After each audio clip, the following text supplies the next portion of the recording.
데이터 기반 영상 리메이크 전략. 유튜브에서 한 번 만든 영상은 시간이 지나며 생명을 다하는 듯 보이지만 사실 좋은 콘텐츠는 언제든 다시 살아날 수 있다. 그것이 바로 리메이크 전략이다.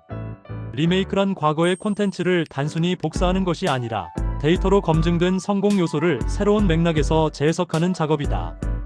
유튜브 스튜디오의 지표는 이 작업을 위한 지도이자 나침반이 된다. 리메이크의 출발점은 시청자 유지율 그래프다. 어떤 영상은 초반 30초에서 급격히 이탈하고 어떤 영상은 특정 구간에서 몰입이 높다. 초반 이탈이 심했다면 같은 주제를 다루더라도 오프닝을 더 강력하게 설계해야 한다. 반대로 특정 구간의 반응이 좋았다면 그 장면을 중심으로 전체 영상을 재구성할 수 있다. 유지율 그래프는 어디서 시청자가 지루했는가와 어디서 집중했는가를 알려주는 가장 직관적인 단서다. 두 번째 단서는 클릭률 CTR이다. 어떤 영상은 내용은 좋지만 썸네일과 제목의 매력이 부족해 클릭조차 얻지 못한다. 이 경우에는 동일한 영상을 리메이크하기보다 썸네일과 제목만 바꾸어 실험 버전을 올리는 것도 전략적이다. 반대로 CTR은 높았는데 유지율이 낮다면 이는 낚시형 콘텐츠로 인식된 것이므로 리메이크 시에는 내용의 진정성을 보완해야 한다. 세 번째는 세션 시간 세션 듀레이션이다. 어떤 영상이 시청자를 다른 영상으로 잘 이어줬다면 이는 주제가 강력한 연결고리를 가지고 있다는 뜻이다. 리메이크 시에는 이 연결성을 더 강화해 시리즈 형태나 심화편으로 제작할 수 있다. 이렇게 하면 단일 영상이 아니라 영상 묶음 플레이리스트 전이유로 시청자의 시간을 확보하게 된다. 네 번째는 구독자 전환 서브스크라이버즈 GAI-NED 지표다. 특정 영상에서 구독자가 많이 유입되었다면 이는 채널 브랜딩에 적합한 주제라는 신호다. 같은 주제를 다른 각도에서 반복적으로 다루거나 최신 트렌드와 결합해 리메이크하는 것이 효과적이다. 이는 조회수뿐 아니라 채널 성장 자체를 이끄는 전략적 리메이크가 된다. 마지막은 시간의 맥락이다. 과거에는 큰 반응을 얻지 못했더라도 사회적 관심사나 검색 트렌드가 달라지면 같은 주제가 새롭게 주목받을 수 있다. 따라서 리메이크는 단순히 실패한 콘텐츠 재활용이 아니라 새로운 시대와 시청자의 눈높이에 맞추는 업데이트다. 결국 영상 리메이크는 게으른 반복이 아니라 데이터와 맥락을 기반으로 한 창의적 재탄생이다. 유튜브 스튜디오의 지표는 단순한 숫자가 아니라 과거 콘텐츠 속에 숨겨진 가능성을 드러내는 지도다. 크리에이터는 그 지도를 읽고 시청자가 원하는 새로운 길로 영상을 다시 태어나게 해야 한다. 리메이크는 과거를 반복하는 것이 아니라 과거의 성공과 실패 위에서 더 나은 미래를 설계하는 일이다. 오래된 인기 영상 업그레이드의 함정. 유튜브에서 오래된 인기 영상은 마치 금광과 같다. 오랫동안 꾸준히 조회수를 가져오고 채널에 새 시청자를 끌어들이는 입구 역할을 한다. 하지만 금광도 관리하지 않으면 고갈되듯 인기 영상도 시간이 지나면 시대에 뒤처지거나 퀄리티가 부족해 보일 수 있다. 이때 많은 크리에이터가 업그레이드 해야 한다는 결정을 내리지만 잘못된 접근은 오히려 채널 성장을 가로막는다. 첫 번째 실수는 원본을 완전히 지워버리는 것이다.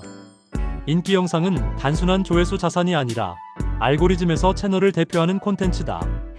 원본을 삭제하거나 교체하면 그동안 쌓인 추천 신호가 사라지고 채널은 트래픽 손실을 입는다. 따라서 업그레이드는 대체가 아니라 추가여야 한다. 기존 영상을 살려두고 새로운 버전을 링크로 연결하는 방식이 최적이다. 두 번째 실수는 과도한 형식 변화다. 오래된 영상을 새롭게 만든다고 해서 톤과 스타일을 완전히 바꾸면 기존 시청자가 혼란을 느낀다. 예를 들어 차분한 설명형 영상을 에너지 넘치는 예능 톤으로 리메이크하면 브랜드 일관성이 무너진다. 업그레이드는 퀄리티를 높이고 정보의 최신성을 보완하는 것이지 정체성을 뒤엎는 작업이 아니다. 세 번째 실수는 데이터를 무시하는 것이다. 인기 영상이 성공한 이유는 단순히 운이 아니라 시청자가 만족했기 때문이다. 그런데 리메이크 과정에서 유지율 그래프나 댓글 반응을 분석하지 않고 단순히 요즘 감각에 맞춰보자라고 접근하면 오히려 성과가 떨어질 수 있다. 업그레이드는 데이터에서 출발해야 한다. 네 번째 실수는 과잉 업데이트다.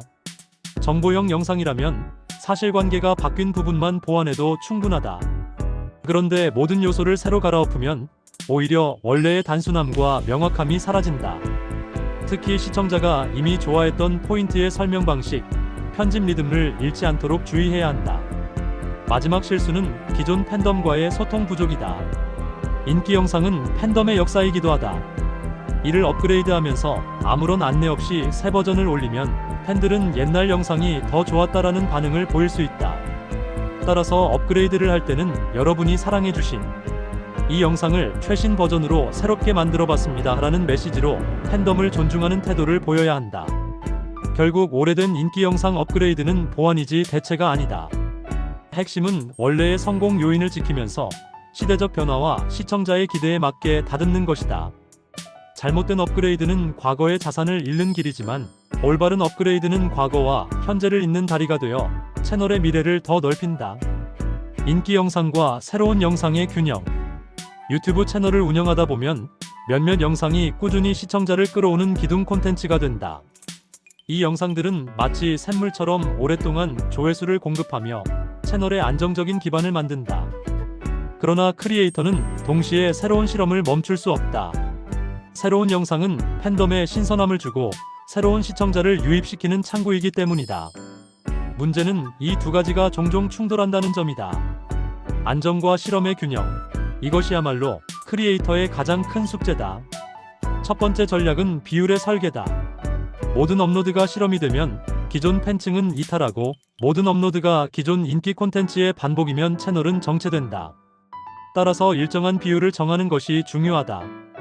예를 들어 10개의 영상 중 7개는 검증된 포맷신기 영상의 변주로 3개는 새로운 아이디어로 구성하는 식이다. 이렇게 하면 안정적인 조회수와 실험적 성장의 균형을 잡을 수 있다. 두 번째 전략은 연결 구조 만들기다. 인기 영상과 새로운 영상이 각각 따로 존재하는 것이 아니라 서로를 이어주는 다리를 놓아야 한다. 인기 영상의 설명란이나 엔드스크린에 새로운 영상을 연결하거나 새로운 영상 안에서 인기 영상의 주제를 언급하는 방식이 효과적이다. 이때 시청자는 기존 콘텐츠를 통해 채널에 들어왔다가 자연스럽게 새로운 콘텐츠로 이동한다. 세 번째 전략은 주제의 확장이다. 인기 영상이 다룬 주제를 단순히 반복하는 것이 아니라 그 주제를 새로운 관점이나 트렌드와 결합하는 것이다. 예를 들어 엑셀 기본 단축키가 인기 영상이라면 새로운 영상은 2025 최신 업데이트 반영 단축키나 엑셀 단축키로 할 수 있는 자동화 팁처럼 확장형 콘텐츠가 될 수 있다. 이렇게 하면 기존 시청자의 관심을 유지하면서도 새로운 수요를 창출할 수 있다. 네 번째는 알고리즘 신호 관리다. 인기 영상은 높은 클릭률과 유지율로 이미 알고리즘에 긍정적 신호를 보낸다. 반대로 새로운 영상이 성과가 약하면 채널 전체 성과에 부담이 될 수 있다.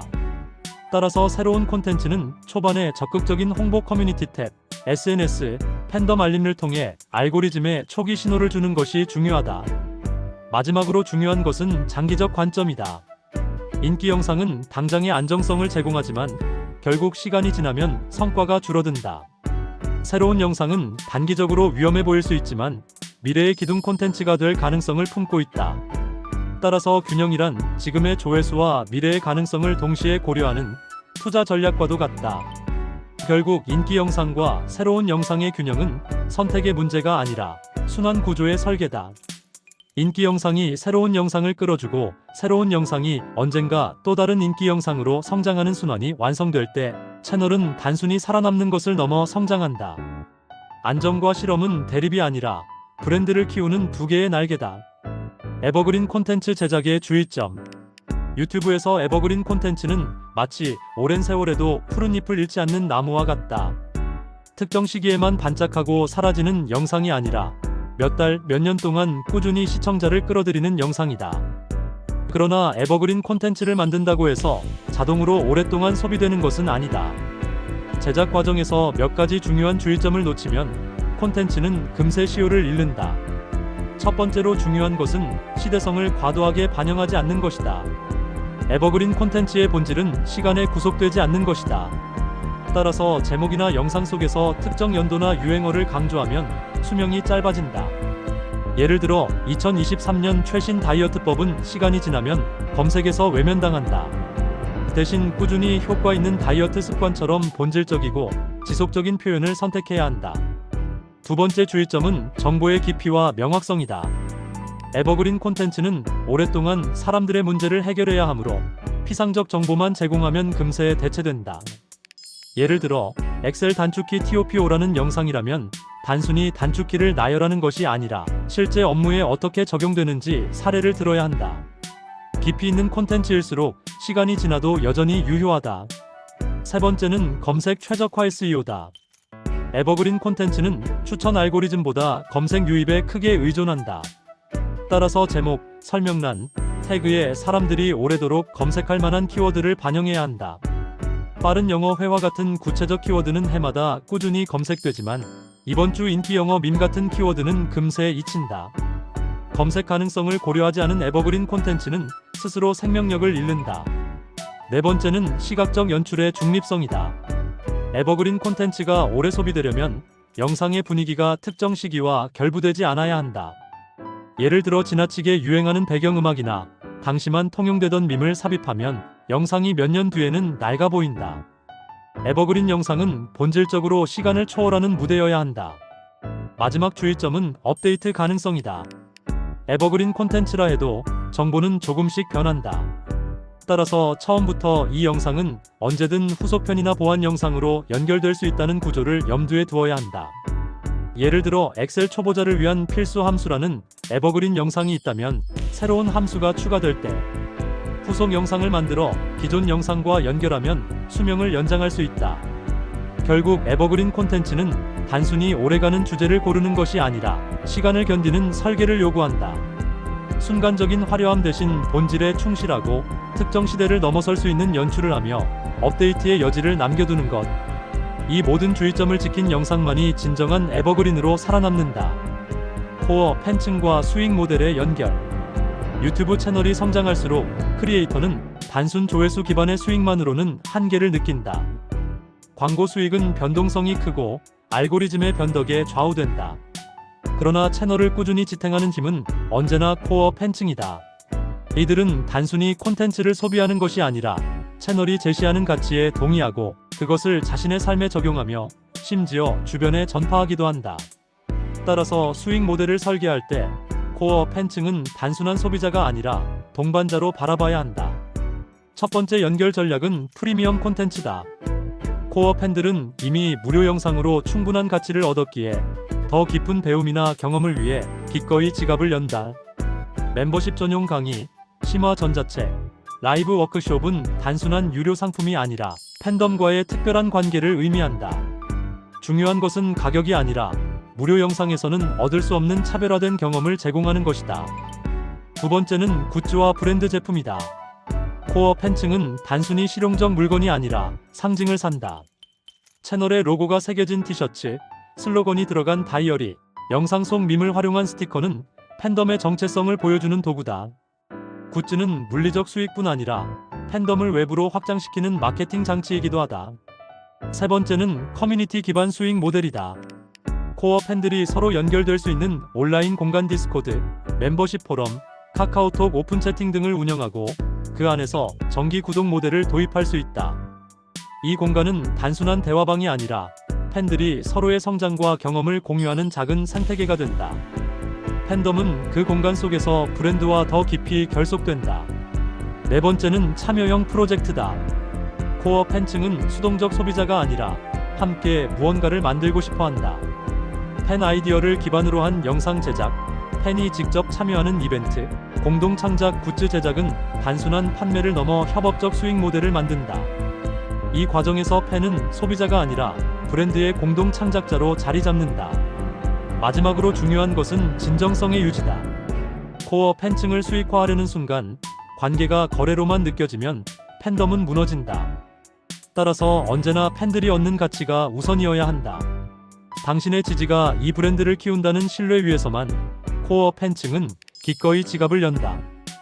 결국 코어 팬층과의 연결은 단순히 돈을 버는 방법이 아니다. 그것은 함께 성장하는 과정이며 팬들이 브랜드의 일부로 살아가는 경험을 설계하는 일이다. 코어 팬층을 올바르게 연결할 때 유튜브 채널은 광고 수익의 변동성을 넘어 안정적이고 자립적인 브랜드 생태계로 자리 잡는다. 새로운 영상 아이디어 테스트. 유튜브 크리에이터는 끊임없이 선택의 기로에 선다. 이미 검증된 포맷을 반복할 것인가, 아니면 새로운 시도를 감행할 것인가. 검증된 포맷은 안정적이지만 반복되면 시청자의 흥미를 잃는다. 새로운 시도는 신선하지만 실패할 위험이 따른다. 따라서 현명한 크리에이터는 새로운 아이디어를 무작정 실행하지 않고 안정적으로 테스트한다. 첫 번째 전략은 소규모 파일럿 영상 제작이다.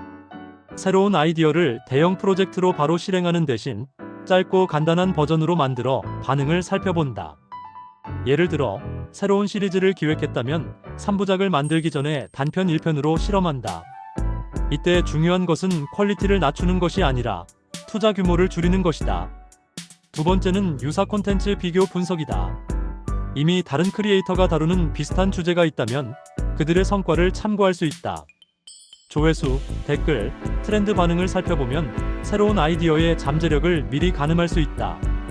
단순 모방이 아니라 내 채널만의 차별화 포인트를 어떻게 넣을지를 설계하는 과정이다.